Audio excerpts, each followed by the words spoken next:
आज के इस महत्वपूर्ण कार्यक्रम में उपस्थित कर्नाटका के गवर्नर श्री, मुख्यमंत्री श्री, रक्षा मंत्री राजनाथ सिंह जी, मंत्रिमंडल के मेरे अन्य सदस्य, देश विदेश से आए डिफेंस मिनिस्टर्स, इंडस्ट्री के सम्मानित प्रतिनिधि, अन्य सभी महानुभाव, देवी और सज्जनों, मैं एरो इंडिया के रोमांचक पलों का गवाह बन रहे सभी साथियों का अभिनंदन करता हूं। बेंगलुरु का आसमान आज नए भारत के सामर्थ्य का साक्षी बन रहा है। बेंगलुरु का आसमान आज इस बात की गवाही दे रहा है कि नई ऊंचाई नए भारत की सच्चाई है। आज देश नई ऊंचाइयों को छू भी रहा है और उन्हें पार भी कर रहा है। साथियों, एरो इंडिया का ये आयोजन भारत के बढ़ते हुए सामर्थ्य का उदाहरण है। इसमें दुनिया के करीब 100 देशों की मौजूदगी होना दिखाता है कि भारत पर पूरे विश्व का विश्वास कितना बढ़ गया है। देश विदेश के 700 से अधिक एग्जीबिटर्स इसमें अपनी भागीदारी कर रहे हैं। इसने अब तक के पुराने सारे रिकॉर्ड तोड़ दिए हैं। इसमें भारतीय एमएसएमईज भी हैं, स्वदेशी स्टार्टअप भी हैं और दुनिया की जानी मानी कंपनियां भी हैं। यानी एरो इंडिया की theme the runway to a billion opportunities, जमीन से लेकर आकाश तक हर तरफ नजर आ रही है। मेरी कामना है आत्मनिर्भर होते भारत की ये ताकत ऐसे ही बढ़ती रहे। साथियों, यहां एरो इंडिया के साथ ही डिफेंस मिनिस्टर्स कॉन्क्लेव और सीईओज राउंड टेबल इसका भी आयोजन किया जा रहा है। दुनिया के विभिन्न देशों की सहभागिता, सीईओज की ये सक्रिय भागीदारी एरो इंडिया के ग्लोबल पोटेंशियल को और बढ़ाने में मदद करेगी। ये मित्र देशों के साथ भारत की विश्वसनीय भागीदारी को आगे ले जाने का भी एक माध्यम बनेगा। मैं इन सभी इनिशिएटिव्स के लिए डिफेंस मिनिस्ट्री और इंडस्ट्री के साथियों का अभिनंदन करता हूं। साथियों, एरो इंडिया एक और वजह से बहुत खास है। ये कर्नाटका जैसे भारत के टेक्नोलॉजी की दुनिया में जिसकी महारत है, एडवांस है, ऐसे राज्य कर्नाटका में हो रहा है। इससे एरोस्पेस और डिफेंस में नए अवसर पैदा होंगे। इससे कर्नाटका के युवाओं के लिए नई संभावनाएं खुलेगी। मैं कर्नाटका के युवाओं से भी आह्वान करता हूं, टेक्नोलॉजी को फील्ड में आपको जो महारत हासिल है उसे रक्षा क्षेत्र में देश की ताकत बनाइए। आप इन अवसरों से ज्यादा जुड़ेंगे तो डिफेंस में नए इनोवेशंस का रास्ता खुलेगा। साथियों, जब कोई देश नई सोच, नई अप्रोच के साथ आगे बढ़ता है तो उसकी व्यवस्थाएं भी नई सोच के हिसाब से ढलने लगती है। एरो इंडिया का ये आयोजन आज नए भारत की नई अप्रोच को भी रिफ्लेक्ट करता है। एक समय था जब इसे केवल एक शो या एक प्रकार से सेल्फ टू इंडिया की एक विंडो भर माना जाता था। बीते वर्षों में देश ने इस परसेप्शन को भी बदला है।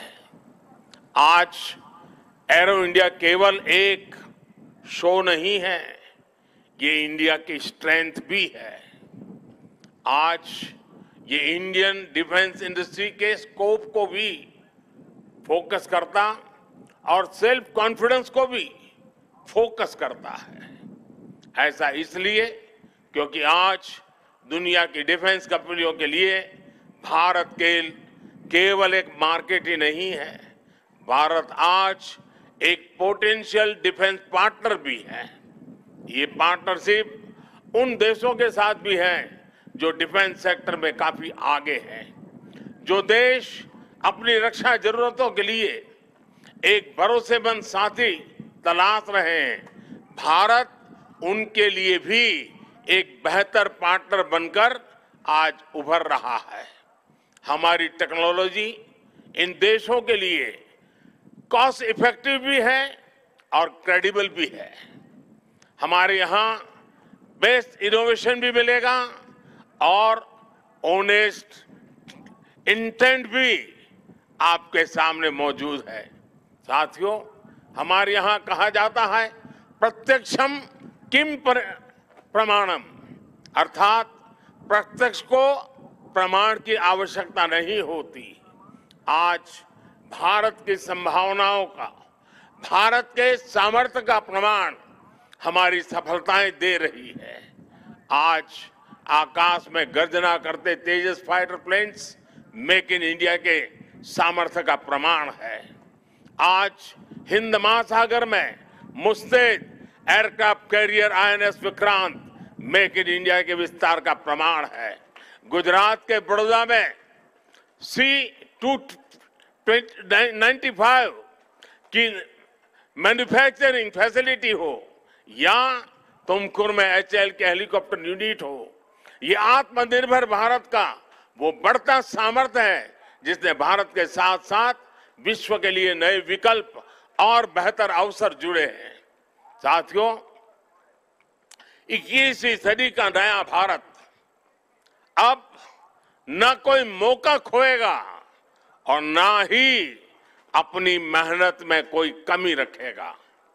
हम कमर कस चुके हैं। हम रिफॉर्म्स का रास्ते पर हर सेक्टर में रिवॉल्यूशन ला रहे हैं।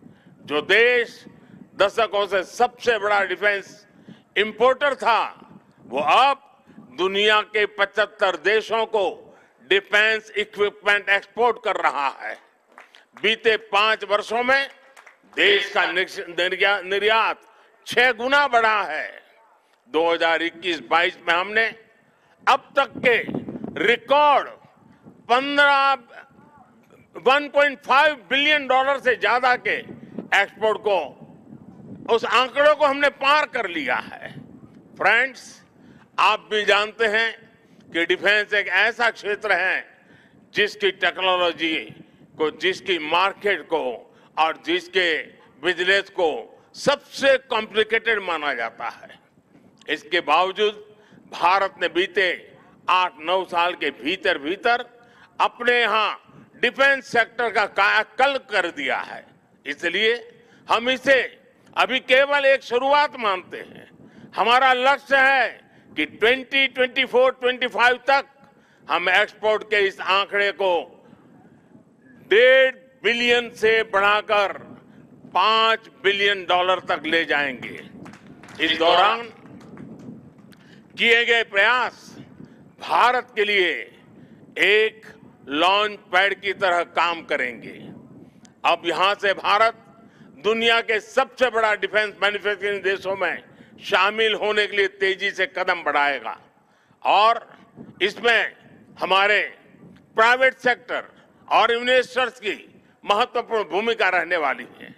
आज मैं भारत के प्राइवेट सेक्टर से आह्वान करूंगा कि ज्यादा से ज्यादा भारत के डिफेंस सेक्टर में इन्वेस्ट करें।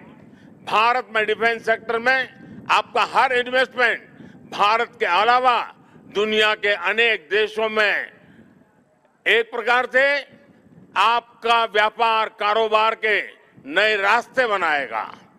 नई संभावनाएं, नए अवसर सामने हैं।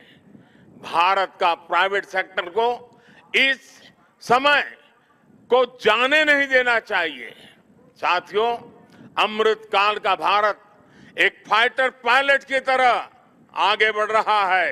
एक ऐसा देश जिससे ऊंचाइयां छूने से डर नहीं लगता, जो सबसे ऊंची उड़ान भरने के लिए उत्साहित है।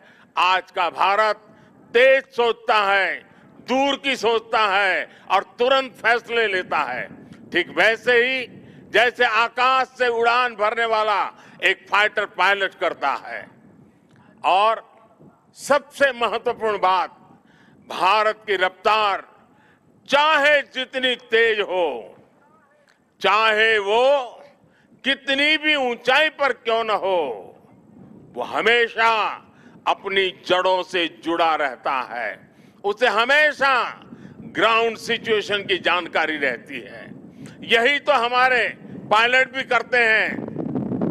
एरो इंडिया की गगनभेदी गर्जना में भी भारत के रिफॉर्म, परफॉर्म और ट्रांसपोर्ट की गूंज है। आज भारत में जैसी निर्णायक सरकार है, जैसी स्थायी नीतियां हैं, नीतियों में जैसी साफ नीयत है, वो अभूतपूर्व है। हर इन्वेस्टर को भारत में बने इस सपोर्टिव माहौल का खूब लाभ उठाना चाहिए। आप भी देख रहे हैं कि ईज ऑफ डूइंग बिजनेस की दिशा में भारत में किए गए रिफॉर्म की चर्चा आज पूरी दुनिया में हो रही है। हमने ग्लोबल इन्वेस्टमेंट और इंडियन इनोवेशन के अनुकूल माहौल बनाने के लिए हमने कई कदम उठाए हैं। भारत के डिफेंस सेक्टर में फॉरेन डायरेक्ट इन्वेस्टमेंट को मंजूरी देने के नियमों को आसान बनाया गया है। अब कई सेक्टर में एफडीआई को ऑटोमेटिक रूट से मंजूरी मिली है।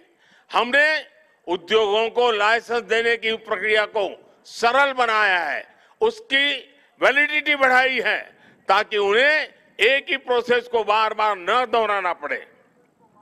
अभी 10-12 दिन पहले भारत का जो बजट आया है, उसमें मैन्युफैक्चरिंग कंपनियों को मिलने वाले टैक्स बेनिफिट को भी बढ़ाया गया है। इसका फायदा डिफेंस सेक्टर से जुड़ी कंपनियों को भी होने वाला है। साथियों, जहां डिमांड भी हो, कैपेबिलिटी भी हो और एक्सपीरियंस भी हो, नेचुरल प्रिंसिपल कहता है कि वहां इंडस्ट्री दिनों दिन और आगे बढ़ेगी। मैं आपको भरोसा दिलाता हूं कि भारत में डिफेंस सेक्टर को मजबूती देने का सिलसिला आगे और भी तेज गति से बढ़ेगा। हमें साथ मिलकर इस दिशा में आगे बढ़ना है। मुझे विश्वास है आने वाले समय में हम एरो इंडिया के और भी भव्य और शानदार आयोजन के गवाह बनेंगे। इसी के साथ आप सभी का एक बार फिर बहुत बहुत धन्यवाद करता हूं और आप सबको अनेक अनेक शुभकामनाएं देता हूं। भारत माता की जय।